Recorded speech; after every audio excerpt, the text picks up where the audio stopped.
Bismillahirrahmanirrahim. Assalamualaikum warahmatullahi wabarakatuh. Waalaikumsalam warahmatullahi wabarakatuh. Perkenalkan dulu nih, kami bertiga ini adalah calon guru penggerak angkatan 10 dari SMA Negeri 1 Karangtengah, Kabupaten Demak. Nah, pada kesempatan kali ini kami akan mewawancara Kepala Sekolah SMA Negeri 1 Karangtengah, Bapak Soleh SPD MPD, terkait dengan temanya ini pengambilan keputusan di instansi sekolah ini ya, berarti di SMA Negeri 1 Karangtengah yang memang berbasis dengan nilai-nilai kebajikan terkait dengan dilema etika ataupun rujukan moral seperti itu. Nah, untuk model pengambilan interview kali ini nanti akan ada 8 pertanyaan Bapak. Jadi nanti dalam pertanyaan akan kita pertanyakan secara bergiliran dari saya, kemudian Bu Risna dan Bu Nur Fatimah.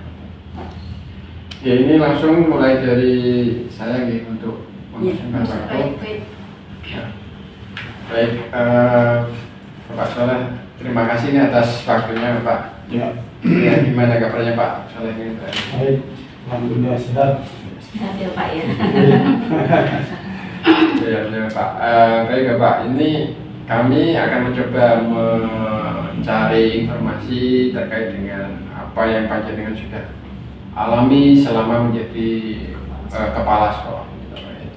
Jadi yang pertama ini Bapak, menurut Bapak ini selama ini bagaimana Bapak mengidentifikasi kasus-kasus yang merupakan itu sebuah dilema etika ataupun rujukan moral, Bapak? Bagaimana Bapak? Ya, terima kasih. Jadi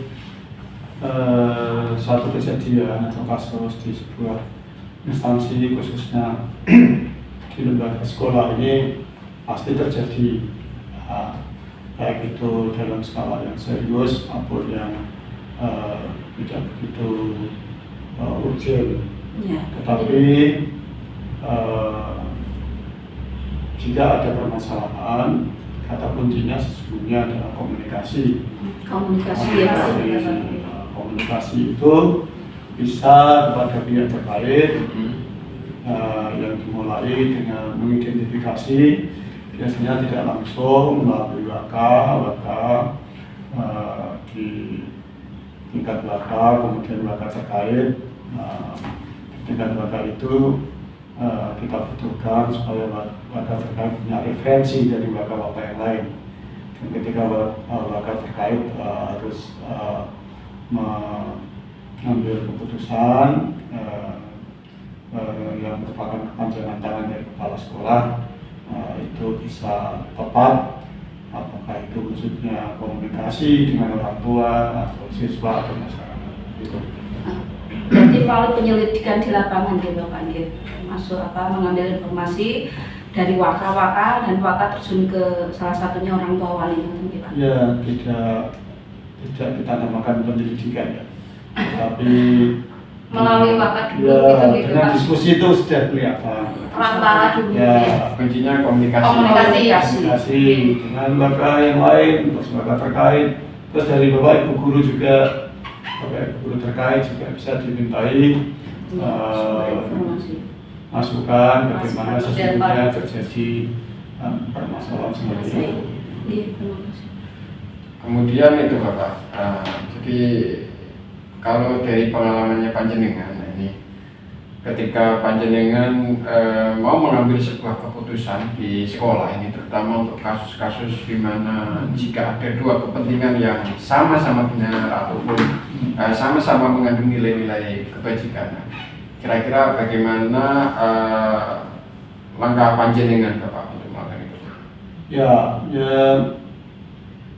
misalnya di sekolah harus menerapkan disiplin positif. Disiplin positif ini sesuai dengan arahan, petunjuk dari dirjen itu kita sudah tahu semua disiplin positif itu dengan jalan apa. Tetapi di lapangan tentu kita harus sabar karena belum tentu berhasil. Ada keberhasilan yang ingin kita capai, tapi kadang-kadang tidak sesuai dengan norma disiplin positif. Nah, oleh karena itu kita harus menyamakan langkah bagaimana ini disiplin positifnya jalan, tetapi penegakan aturan dan tata tertib sekolah juga jalan. Nah, itu harus dikomunikasikan. Tidak bisa langsung dipilih, kita pilih di sini, tapi sesungguhnya di lapangan diimplementasikan, siswa malah nanti tidak tertib, siswa malah menyepelekan dan sebagainya. Iya, dilemanya itu. Iya. Baik Bapak, terima kasih atas waktu yang sudah diberikan untuk kami. Tadi pertanyaan pertanyaan nomor 1 dan 2 sudah Bapak sampaikan jawabannya dengan kunci komunikasi dan menggunakan penerapan disiplin positif yang sesuai dengan Itu contoh saja. salah satu contohnya. Bapak, untuk pertanyaan selanjutnya, langkah-langkah atau prosedur seperti apa yang biasa Bapak lakukan selama ini, Bapak? Prosedurnya bagaimana, Bapak? Ya, saya biasa melakukan dimanapun saya memimpin sekolah itu dengan meminta informasi dari pihak terkait. Jadi biasanya saya awali dari maka terus saya diskusikan dengan maka, terus kemudian pihak terkait itu tentang guru nanti kita komunikasi, terus guru terkait dengan orang tua atau guru sebagai wali kelas dengan orang tua dan siswa, kemudian orang tua. Itu berjenjang dari hal yang agak jauh kemudian diperkecil sehingga eksesnya itu tidak kemana-mana dan pengambilan keputusan kita itu benar, nanti mengenakan semua, tidak ada yang tercederai, tidak ada yang merasa dikecewakan dan sebagainya. Ini harus pelan-pelan dan komplek dari berbagai pihak. Semua diajak komunikasi. Iya, semua diajak komunikasi. Langkah-langkahnya luar biasa, Bapak. Ya, seperti itu yang kita lakukan. Untuk selanjutnya, Bapak, hal apa saja yang selama ini Bapak anggap efektif dalam pengambilan keputusan pada kasus dilema etika, Bapak? Ya, dilema etika itu memang sesuatu yang kadang tidak bisa kita hindari karena sama-sama baik. Karena sama-sama baik. Nah, dari yang baik itu pasti ada yang terbaik. Yang baik itu ada yang terbaik. Memilih sesuatu hal dari yang baik kita pilih yang terbaik itu juga kita harus punya reasoning, punya data, punya latar belakang, itu kita tanya kepada berbagai pihak.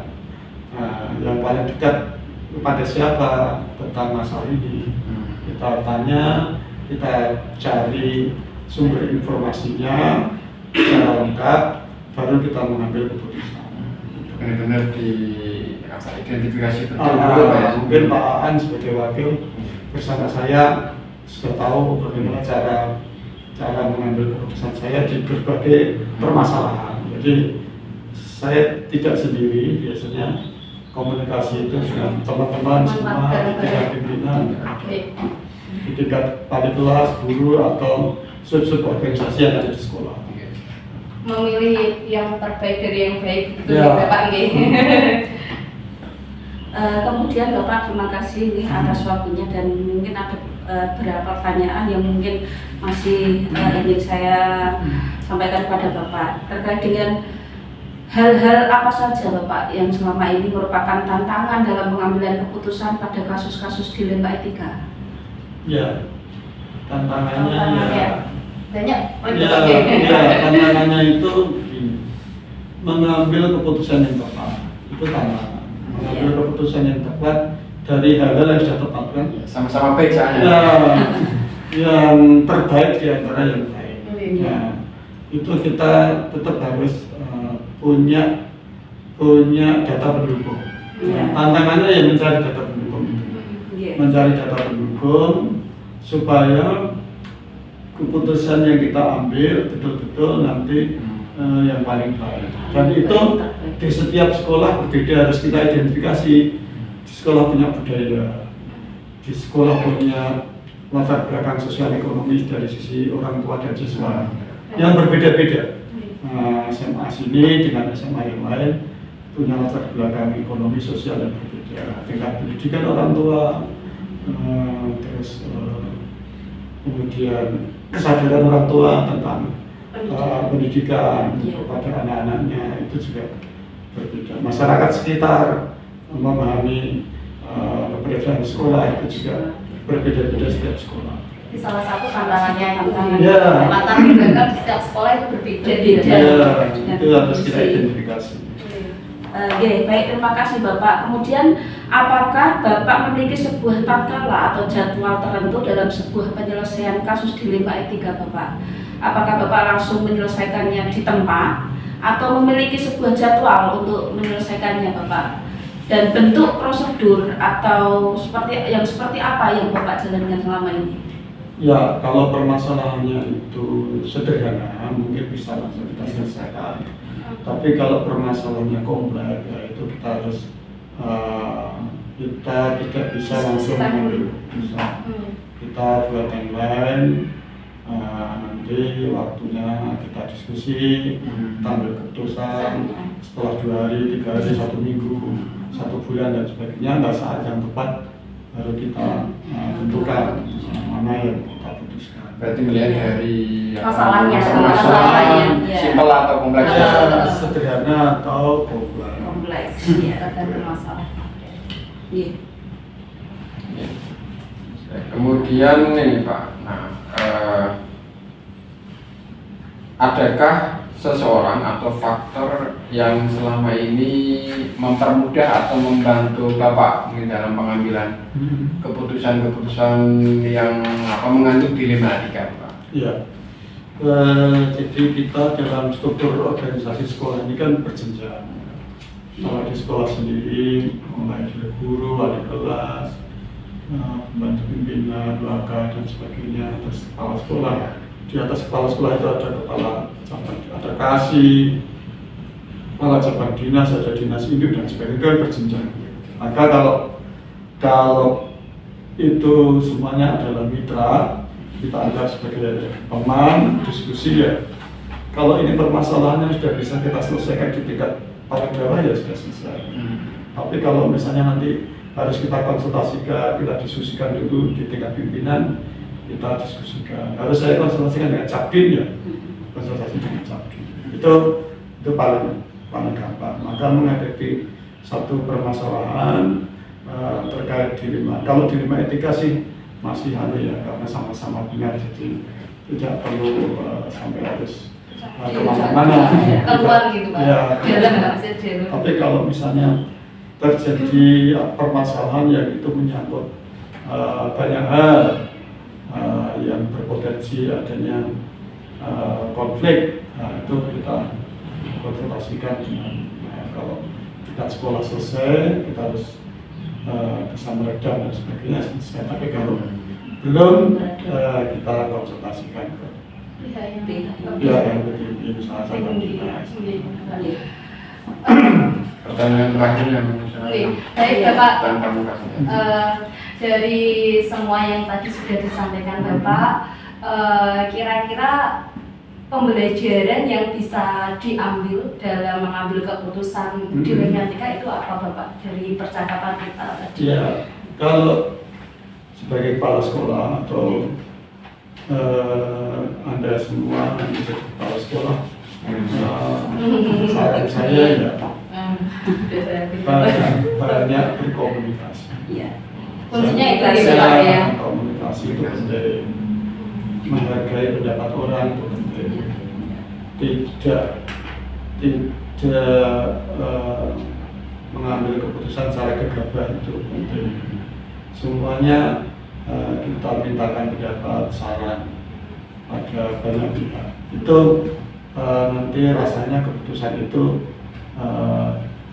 bisa lebih smooth karena Iya. banyak yang tahu. Smooth gitu ya Pak ya. Itu teman-teman mendukung karena sudah dikonsultasikan secara pelan-pelan. Tidak memberikan cedera kepada yang Iya. lain. Seperti itu Menjaga Pak. perasaan. Menjaga perasaan, menjaga perasaan itu lebih utama.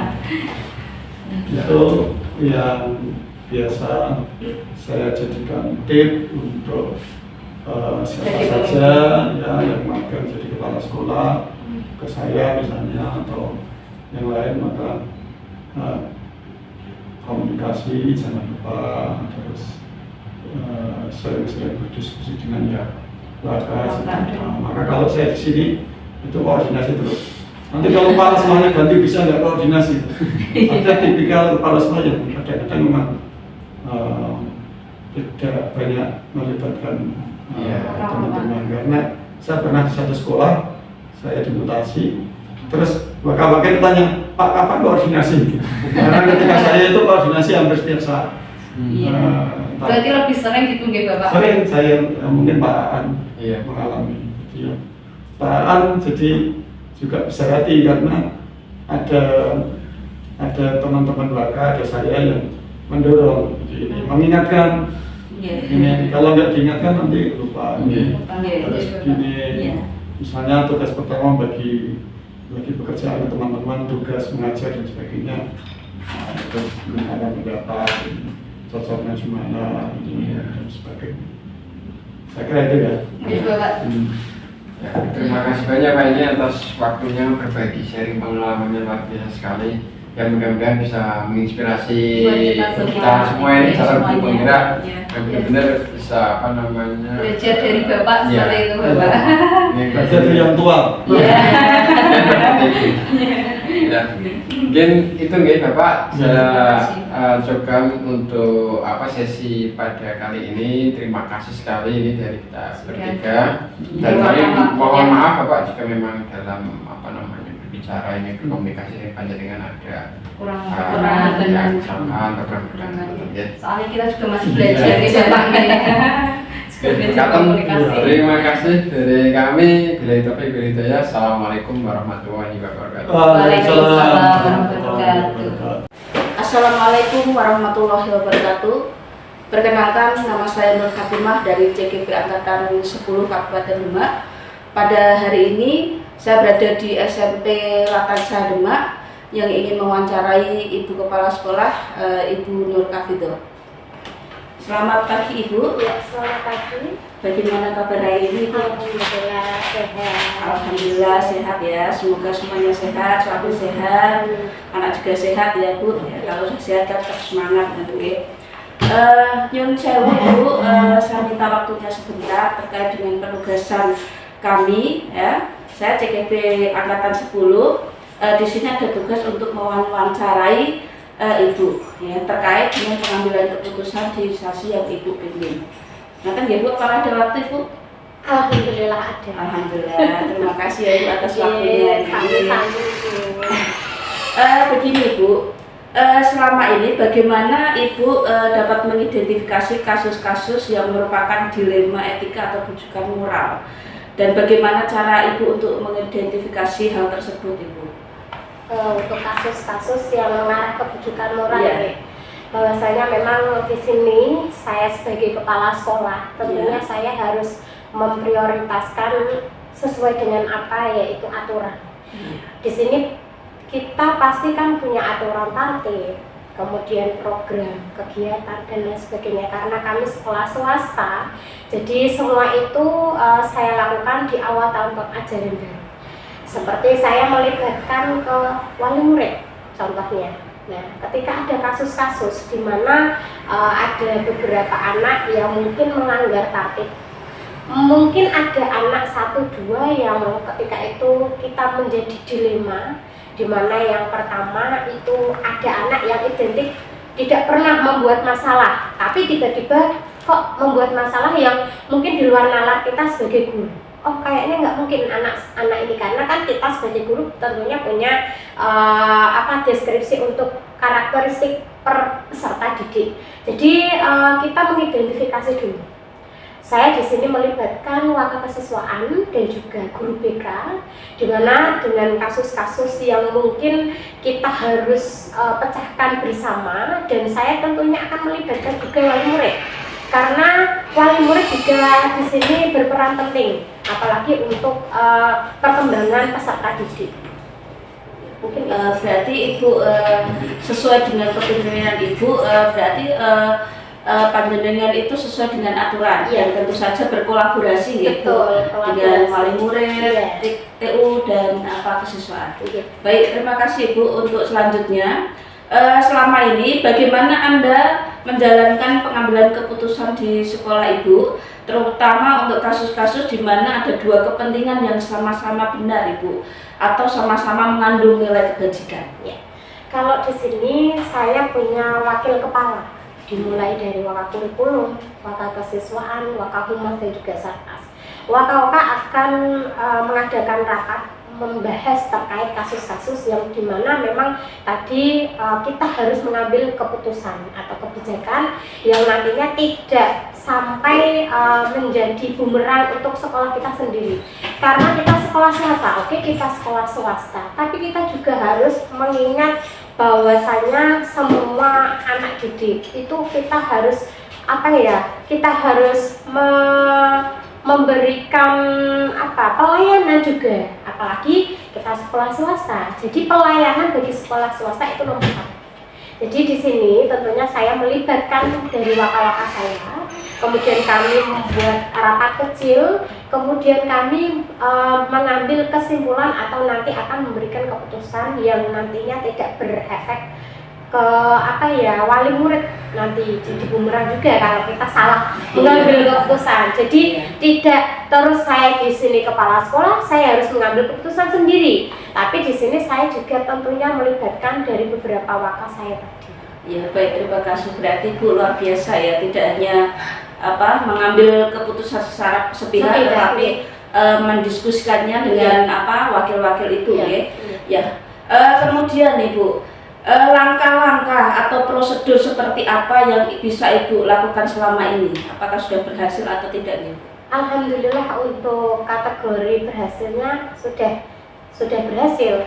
Contoh saja saya ambil kesimpulan ya, ketika ada anak yang mungkin membuat kita jadi shock atau kaget, yang dimana dia itu selama kelas 7, kelas 8 dia tidak pernah membuat masalah atau bahkan tidak pernah mengisi keterlambatan ketika berangkat ke sekolah. Tapi tiba-tiba ada permasalahan, ada kasus. Nah, ini yang memberikan anak ini kok seperti ini, faktornya apa? Nah, itu kami langsung tidak lanjuti, dan memang sesuai dengan tadi keputusan saya melibatkan beberapa waka, kemudian kita juga ada visit di rumah. Jadi orang tua kami wawancarai di rumah, kami tanya-tanya kenapa anak ini biasanya nggak pernah terlambat, tapi kok ini semenjak di kelas ini kok terlambat, ada faktor apa? Berarti Ibu sudah melakukan suatu rencana, kemudian aksinya seperti apa, dan tindak lanjut dan sampai evaluasi kenapa hal tersebut bisa terjadi pada peserta didik. Baik, terima kasih. Kemudian hal-hal apa saja yang selama ini Ibu anggap efektif dalam pengambilan keputusan pada kasus-kasus dilema etika? Yang paling efektif terutama kami mengacu kepada Tertibnya ya. Kami mengacu kepada tertib sekolah, karena tertib sekolah kita buat itu juga kita sudah musyawarahkan dengan wali murid ketika rapat pleno di awal tahun ajaran. Kemudian hal-hal apa saja yang selama ini merupakan tantangan ya dalam pengambilan keputusan pada kasus-kasus dilema etika pada sekolah itu ya? Kalau tantangan tentunya ketika wali murid yang tidak kooperatif. Karena tidak semua wali murid itu kooperatif dengan apa yang sudah kita putuskan. Kadang kita dilemanya itu ada wali murid yang merasa tidak terima anaknya itu salah tapi disalahkan. Tapi kita selalu bisa memberikan yang pelayanan tadi, kembali ke pelayanan. Kita toh juga tidak menyalahkan anak hanya dengan Satu Satu ya, permasalahan, satu sisi. betul, tidak hanya satu permasalahan saja, tapi kita juga ada bukti nih. Contoh di guru BK kan sudah ada bukunya, kita perlihatkan dan anak sudah menandatangani bahwa benar nyatanya anak itu memang melanggar tertib. Berarti itu salah satu catatan ya, Iya, bukti catatan. bahwa Betul. anak tersebut memang benar-benar melakukan kesalahan sehingga orang tua wali bisa percaya Betul. dengan adanya bukti tersebut ya. Baik Ibu, apakah Anda atau Ibu memiliki sebuah tata kala atau jadwal tertentu dalam sebuah penyelesaian kasus dilema etika? Apakah Ibu langsung menyelesaikan di tempat atau memiliki sebuah jadwal khusus untuk menyelesaikannya? Terus kemudian bentuk atau prosedur seperti apa yang Ibu jalankan? Kalau untuk jadwal, tentunya setiap seminggu sekali saya rutin mengadakan rapat dengan semua dewan guru. Kita mengidentifikasi juga mengevaluasi sebuah kegiatan, baik itu di KBM dan juga di kegiatan RKHS yang sudah berjalan.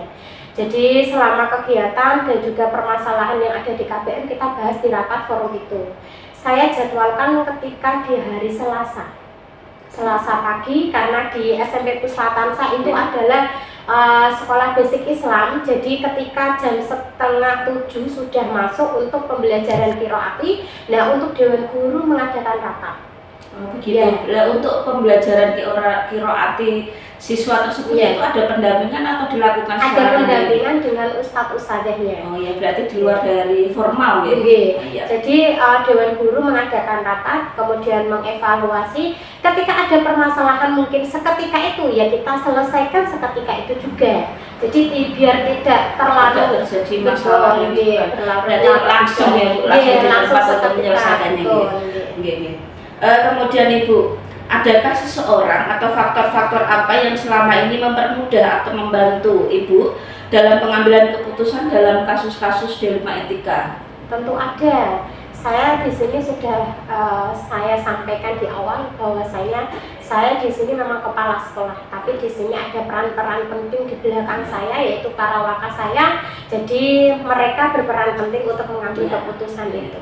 Berarti tidak terlepas bahwa kepala sekolah tidak hanya berdiri sendiri, melainkan harus berkolaborasi dengan beberapa waka yang ada, dan tentu saja mungkin melibatkan komite atau bentuk lainnya wali murid seperti itu ya Bu. Ya, terima kasih Bu. Ini pertanyaan saya terakhir ya Bu ya.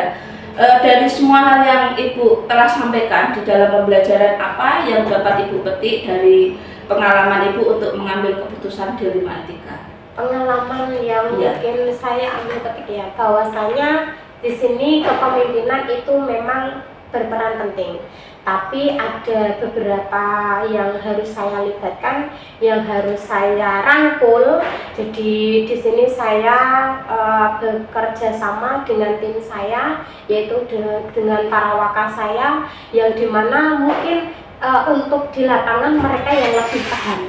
Jadi untuk pengambilan keputusan di sini saya sebagai pemimpin, tapi saya juga harus melihat di sekeliling saya harus mendengarkan beberapa dewan guru yang mungkin ada masukan, kritikan bahwa mungkin pengambilan keputusan tidak diambil secara sepihak saja oleh kepala sekolah. Ya, berarti itu secara langsung itu tidak hanya mendengarkan ya Bu ya, tetapi menyelidiki kasus-kasus yang nyata di lapangan.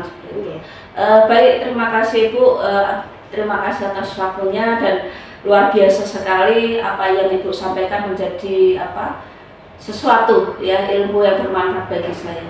Terima kasih Ibu. Ya, sama-sama. Assalamualaikum. Assalamualaikum warahmatullahi wabarakatuh. Salam guru bergerak, bergerak menggerakkan. Selamat pagi, salam sejahtera bagi kita semua. Saya Nur Fatimah dari CGP Angkatan 10. Di sini saya berada di SD Rejosari 1, dan pada pagi hari saya berada dan bertemu dengan Ibu Kepala Sekolah Bu Uci ya.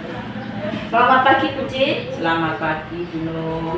Bagaimana kabar hari ini Bu? Alhamdulillah sehat. Ya, alhamdulillah. Begini Bu, dalam rangka melengkapi tugas saya di dalam pendidikan calon penggerak Angkatan 10 ini, saya meminta waktunya untuk wawancara. Bisa Bu Nur, alhamdulillah terima kasih ya atas kedatangan Bu Nur Fatimah dari SMA Negeri 1 Iya. Karangtengah yang memberikan kepercayaan pada kami untuk berwawancara masalah pengambilan keputusan Ya, dalam instansi Ibu di sini. Ini untuk pertanyaan pertama nih Bu. Iya. Selama ini bagaimana Ibu dalam mengidentifikasi kasus-kasus yang merupakan dilema etika atau bujukan moral yang ada di instansi itu? Sebelumnya saya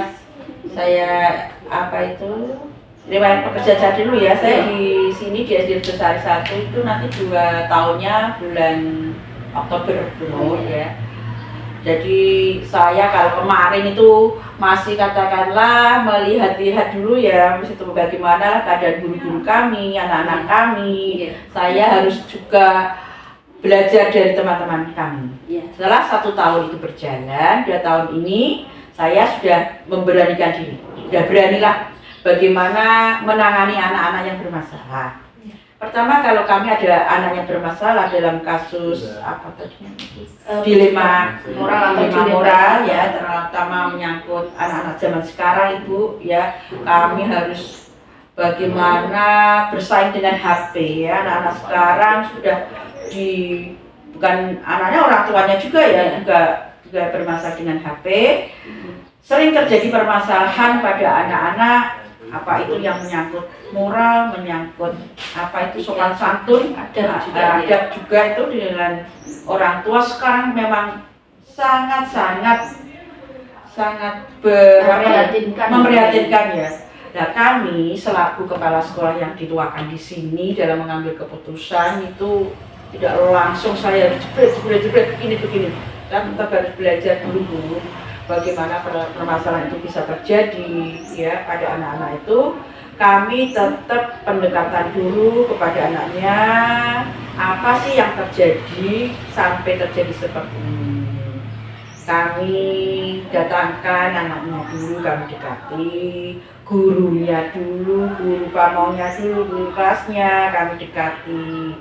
Dan kami kebetulan itu ada guru di sini yang menjadi warga di sini yang katakanlah sudah lama di sini, tahu kondisi orang tuanya, tahu kondisi masyarakatnya.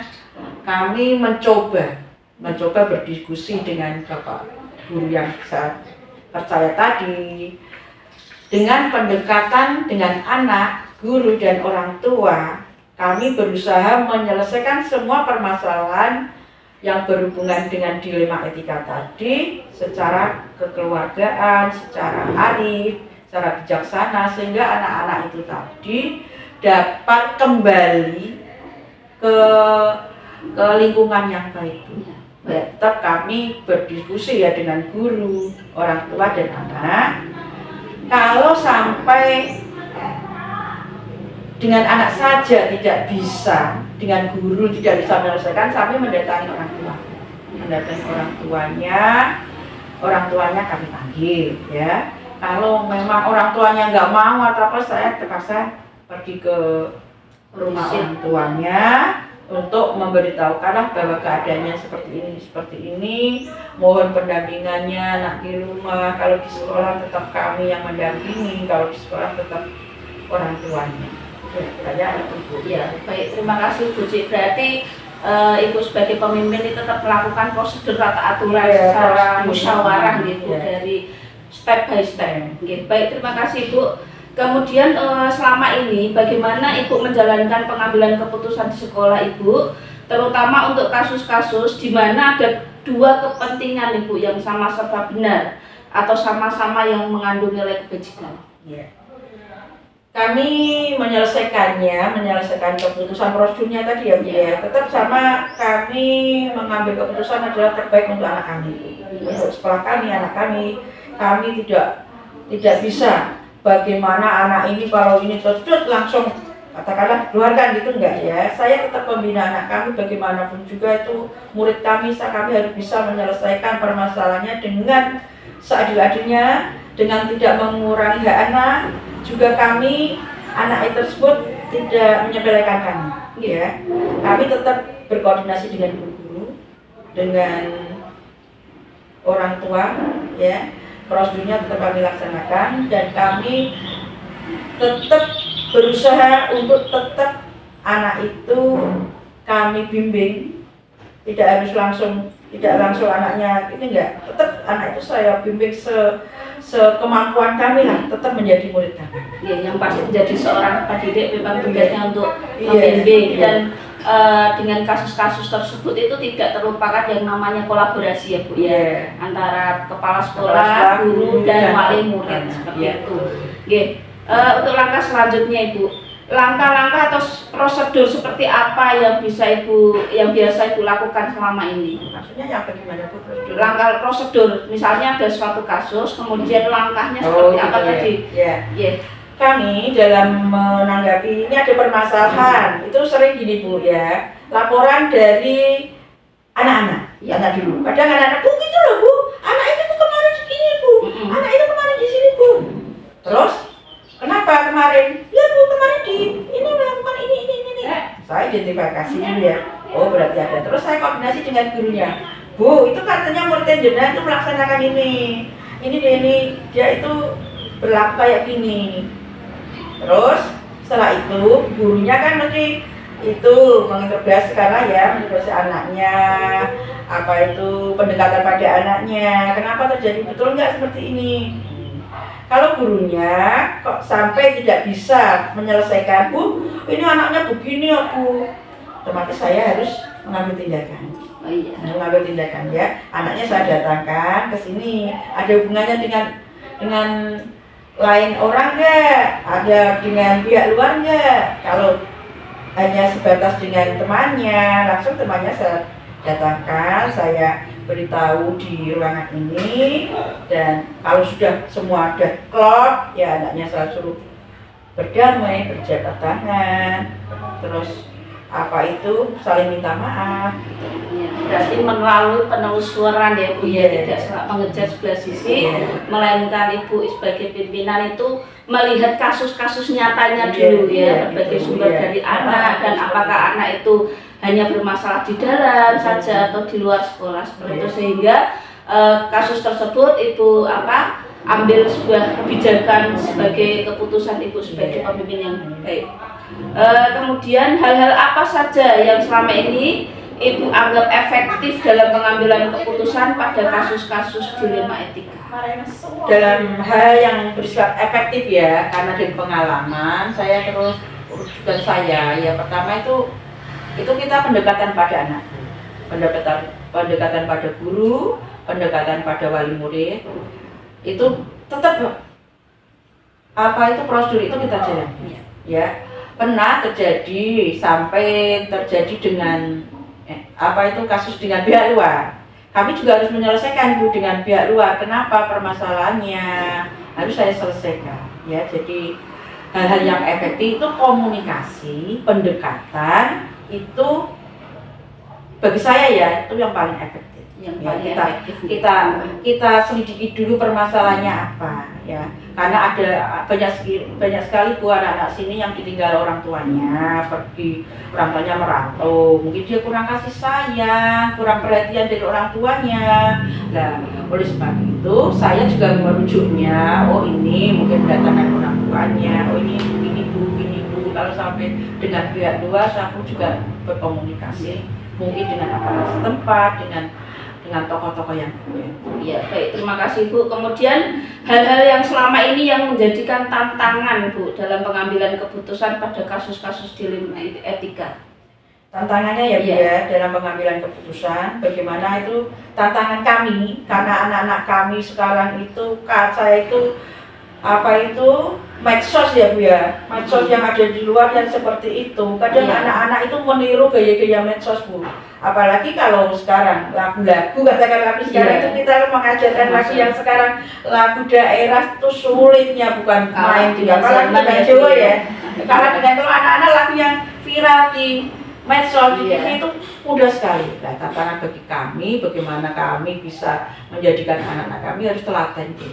Harus telaten bagaimana ya, dengan aturan-aturan kadang yang agak keras ya. Sekolah nggak boleh bawa HP dan selalu berdiskusi dengan orang tua, Bu, pekerjaan ini kita punya grup Bu, setiap kelas punya grup berkomunikasi dengan orang tua. Tantangannya sekarang kita harus bagaimana lebih perhatian pada anak, begitu juga guru jangan di kelas tidak bawa HP ya, karena kalau bawa HP jelas perhatian mereka itu berkurang pada anak. Jadi tantangan kami bagaimana kami bisa mengajarkan anak-anak, ada terutama tantangan kami anak-anak bisa dijauhkan dari perhatian, dijauhkan dari HP, dijauhkan dari apa itu tayangan-tayangan yang ada televisi,